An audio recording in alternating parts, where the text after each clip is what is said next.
Hello guys, आइए कुछ हम लोग और बेसिक डेफिनेशन देख लेते हैं। ठीक है। काफ़ी अच्छा है आप लोगों के लिए कि इसी बहाने फिजिक्स का अच्छा खासा नॉलेज आपको हो जा रहा है।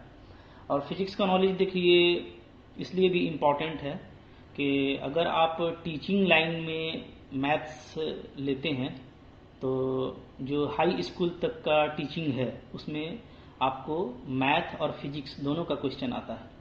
तो इसलिए इसको सिर्फ एग्ज़ाम के व्यू से मत रखिएगा। ठीक है, नोट्स अगर बनाते हैं तो इसको आप रखिए, ये आपको कंपटीशन में भी फ़ायदा देगा। ठीक है, तो ये सब डेफिनेशन आप पहले भी देखे होंगे, लेकिन एक बार इसको रिवाइज कीजिए। इम्पल्स क्या है देखिए। ठीक है, इम्पल्स में be defined age limit of force which is infinitely greater and acts only during an infinitely short time. ठीक है, देखिए इम्पल्स क्या है ना कि बहुत बड़ा फोर्स बहुत छोटे टाइम के लिए लगे।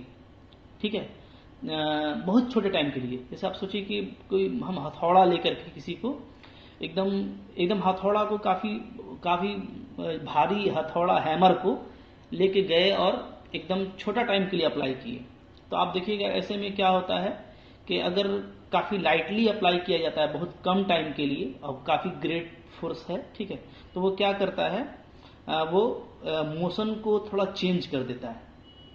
ठीक है, तो इम्पल्स क्या है, इम्पल्स एक जो है डिफाइन किया जाता है लिमिट ऑफ फोर्स जो कि इनफाइनाइटली ग्रेटर काफ़ी बड़ा फोर्स होता है और काफ़ी छोटे टाइम के लिए लगता है। ठीक है, जैसे the blow of hammer is a force of this kind. ठीक है, हथौड़ा का जो वार होता है तो देखते हैं काफ़ी कम टाइम में हथौड़ा वार कर जाता है, ठीक है ना, लेकिन काफ़ी हैवी फोर्स होता है। ठीक है, an impulse force is measured by the whole momentum generated by impulse. ठीक है, ओके, तो इम्पल्स के थ्रू जो मोमेंटम जनरेट होता है, ओके, उससे हम लोग इम्पल्स फोर्स फाइंड कर सकते हैं। ठीक है, अगर आई को हम लोग इम्पल्स कहें तो आई क्या होगा मेरा एम भी माइनस यू। ठीक है, जहां भी आपका आफ्टर का वेलोसिटी होगा, ठीक है, और यू इनिशियल का, यानी जब आप एक फोर्स अप्लाई करेंगे तो फोर्स अप्लाई करने के पहले जो वेलोसिटी था वो यू, और फोर्स अप्लाई करने के बाद जो वेलोसिटी होगा वो भी। ठीक है, तो जो भी उसके मोमेंटम में चेंज आएगा तो ये चेंज इन मोमेंटम है, समझ लीजिए, है ना, final momentum minus initial momentum. ठीक है, एम भी आपका फाइनल मोमेंटम हो गया और माइनस एम यू यानी इनिशियल मोमेंटम। ठीक है, तो इसको हम लोग इम्पल्स कहते हैं। तो छोटा चीज है, ठीक है, इसको याद रखिए। अब देखिए वर्क डन बाय इम्पल्स क्या होता है, तो चेंज इन काइनेटिक एनर्जी। ठीक है, और चेंज इन काइनेटिक एनर्जी क्या होता है, final kinetic energy minus initial kinetic energy.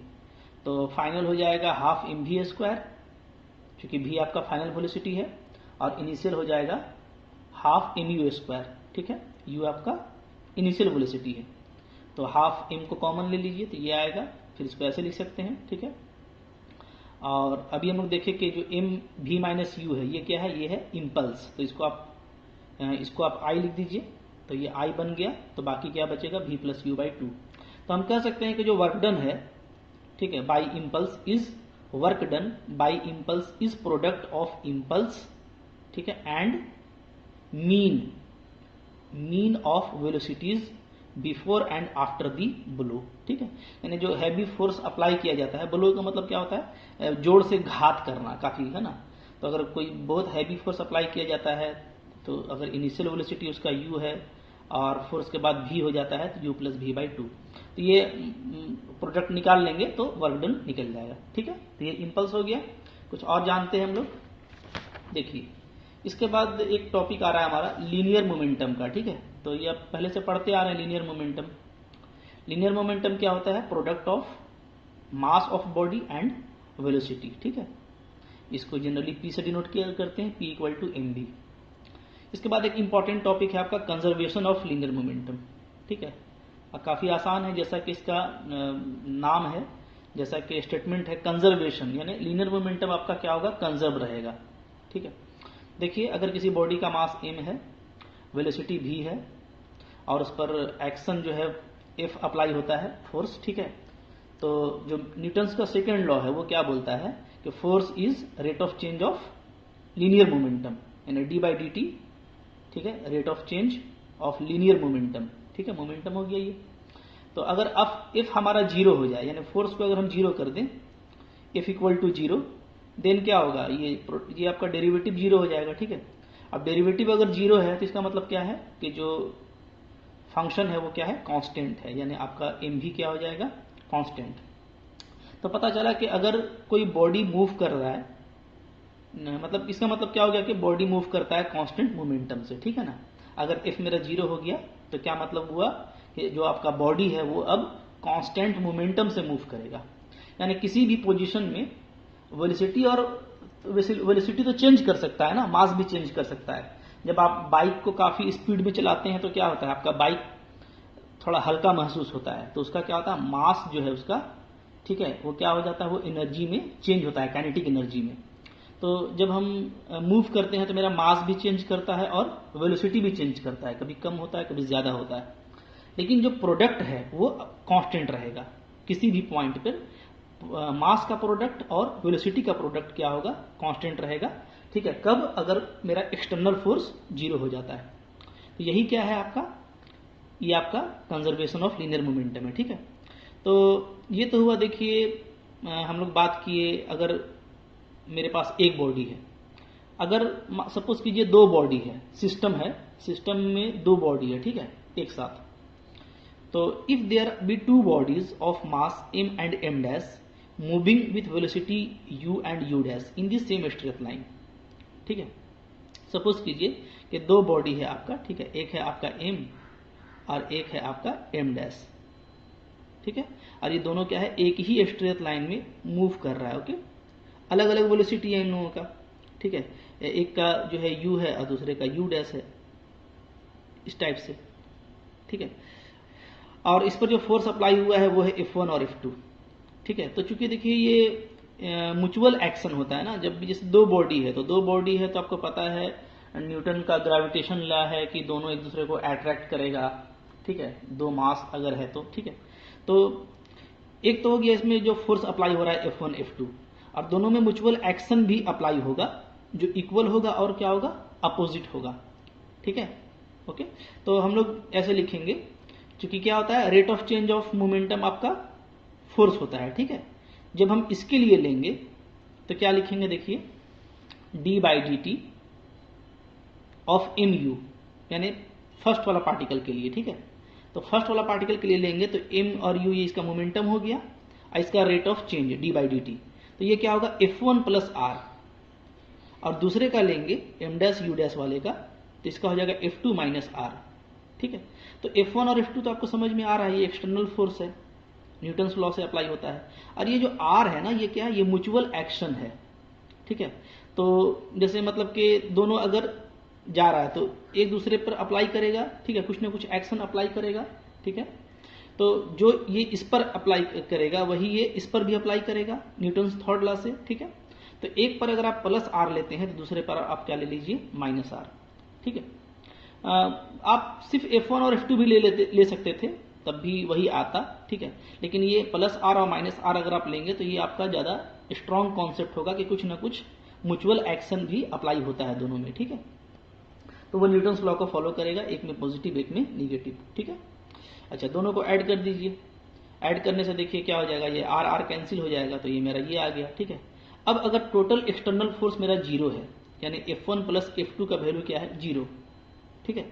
अगर F1 प्लस F2 का वैल्यू जीरो हो जाता है तो क्या होगा, ये जो डेरिवेटिव है ये जीरो हो गया, और डेरिवेटिव जीरो कब होता है, जब मेरा फंक्शन कांस्टेंट होता है, यानी क्या हो जाएगा, mu plus m dash u dash क्या हो जाएगा, कांस्टेंट।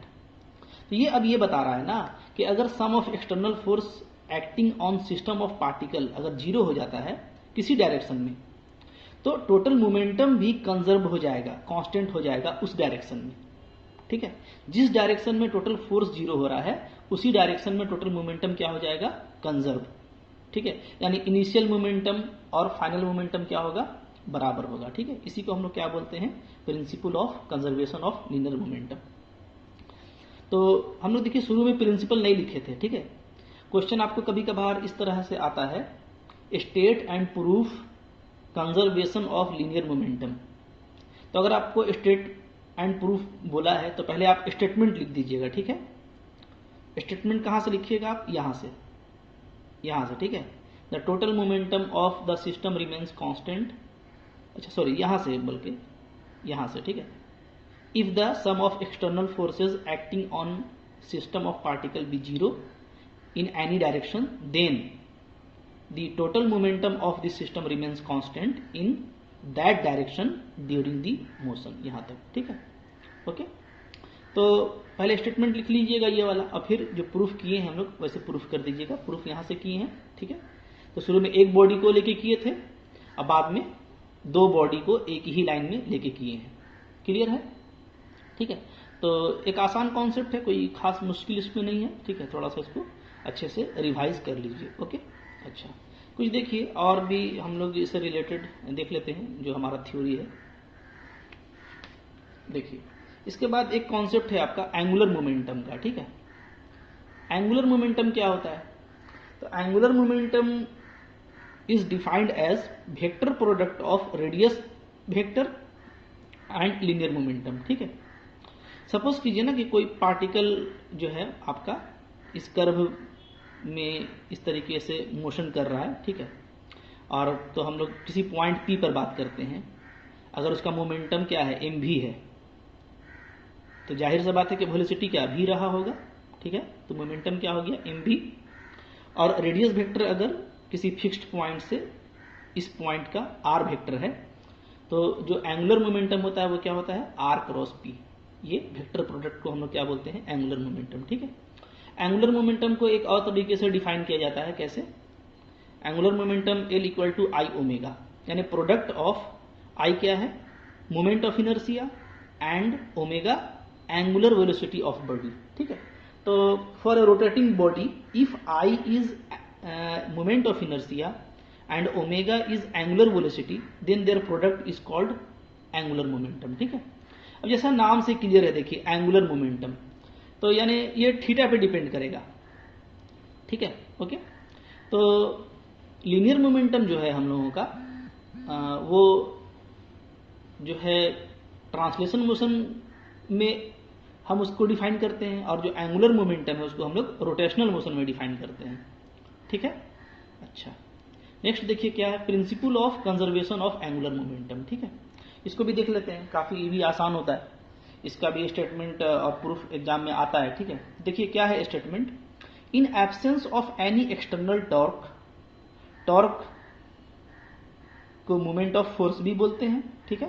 तो in absence of any external torque that is moment of force, the total angular momentum of A rotating body is conserved, ठीक है। तो जैसा लीनियर मोमेंटम का था ना, वैसा ही एंगुलर मोमेंटम का भी होता है। लीनियर मोमेंटम में टोटल लीनियर मोमेंटम कंजर्व हो जाता है, ठीक है। और टोटल एक्सटर्नल फोर्स क्या हो जाता है, जीरो, माने एब्सेंस ऑफ क्या होता है, एक्सटर्नल फोर्स। लीनियर मोमेंटम में जब हम लीनियर मोमेंटम की बात करते हैं तो absence of any external force का बात करते हैं, ठीक है। और एब्सेंस का मतलब हो गया कि फोर्स जीरो, तो टोटल लीनियर मोमेंटम कंजर्व हो जाता है। जब हम लोग एंगुलर मोमेंटम का बात करेंगे तो हम लोग क्या बात करेंगे, एक्सटर्नल टॉर्क का, यानी मोमेंट ऑफ फोर्स का, जिसके वजह से बॉडी मूव करता है, ठीक है। ये हम लोग शुरू से पढ़ते आ रहे हैं, ठीक है। स्टैटिक्स में भी हम लोगों ने इसका कॉन्सेप्ट देखा था। तो ये हो गया इसका स्टेटमेंट। प्रूफ देखिए काफी इजी है। एल हमारा एंगुलर मोमेंटम है, पी हमारा लीनियर मोमेंटम है, ठीक है। तो एल आर क्रॉस पी होगा, और पी मेरा एम भी है, तो इसको हम ऐसे भी लिख सकते हैं। एम चूंकि मेरा स्केलर है, मास है, तो एम बाहर हो जाएगा, और जो क्रॉस प्रोडक्ट है वो दो वेक्टर के बीच में अप्लाई होता है, ठीक है। तो आर एक वेक्टर हो जाएगा, इसका वेक्टर भी, तो क्या लिखेंगे, एम को बाहर करेंगे आर क्रॉस भी, ठीक है। हमेशा जो क्रॉस प्रोडक्ट है या डॉट प्रोडक्ट है वो दो वेक्टर के बीच में अप्लाई करते हैं। तो ऐसे में अगर कोई स्केलर आ जाता है तो वो बाहर लिखते हैं, ठीक है। अच्छा, इसको डिफ्रेंशिएट कीजिए टी के रिस्पेक्ट में, तो ए क्रॉस बी का डिफ्रेंशिएशन इस तरीके से हो जाएगा, ए को छोड़ दिए, बी का कर दिए, प्लस फिर ए का कर दिए, बी को छोड़ दिए, ठीक है। ओके, इक्वेशन 1 ले लीजिए। अब यहाँ पे कुछ बात देखिए क्या किया, यहाँ पे देखेंगे आप तो आपको दिखेगा कि dp बाई dt क्या होता है, if rate of change of linear momentum is equal to external force by Newton second law, ठीक है। p क्या है, लीनियर मोमेंटम mv, और भी क्या होता है, rate of change of displacement, dr/dt। ठीक है, तो ये तीनों वैल्यू को यूज कीजिए। हाँ, तो ये r है, dp/dt को फोर्स लिखिए और इसको वेलोसिटी लिखिए। ठीक है, तो लिख दीजिए क्या हो जाएगा, r cross f v cross mv, p को mv लिख दिया। ठीक है, ओके। तो r क्रॉस f तो मेरा टॉर्क है, जानते हैं टॉर्क या मोमेंट ऑफ फोर्स क्या होता है, r क्रॉस f होता है, हम लोग स्टैटिक्स के फर्स्ट चैप्टर में पढ़े थे इसको। ठीक है, तो ये टॉर्क हो गया। यहाँ पे देखिए m फिर से स्केलर है, बाहर निकल जाएगा तो v क्रॉस v, और सिमिलर का जो क्रॉस प्रोडक्ट है वो 0 होता है। ठीक है, तो क्या बच गया, टॉर्क, टॉर्क बच गया। तो यानी क्या पता चल रहा है कि जो rate of change of angular momentum है मेरा, वो नेट एक्सटर्नल टॉर्क के बराबर होता है। और अगर ये 0 हो गया टॉर्क, अगर मेरा टॉर्क 0 हो जाता है तो क्या होगा, ये मेरा 0 हो जाएगा। और ये 0 होने का मतलब क्या है कि डेरिवेटिव अगर 0 है तो यानी फंक्शन कांस्टेंट, तो एल आपका कांस्टेंट हो जाएगा। तो हम लोग क्या बोलेंगे, दस इन एब्सेंस ऑफ, यानी अगर कोई टॉर्क नहीं है तो absence of any external torque, total angular momentum L is of A rotating body is conserve. ठीक है, मतलब कि अगर कोई टॉर्क नहीं अप्लाई होता तो मेरा जो एल है एंगुलर मोमेंटम वो कंजर्व हो जाएगा। ठीक है, यानी आप बोल सकते हैं क्या कि I1 ω1 I2 ω2 ये सब हमेशा बराबर होगा, मैंने product of moment of inertia and angular momentum ये हमेशा आपका बराबर चलेगा। ठीक है, ओके। तो इसको भी कर लीजिए, ये भी एग्जाम में आता है। ठीक है, बाकी इसके बाद कुछ क्वेश्चन है उसको हम लोग नेक्स्ट वीडियो में कंटिन्यू करेंगे। Okay, thank you for watching.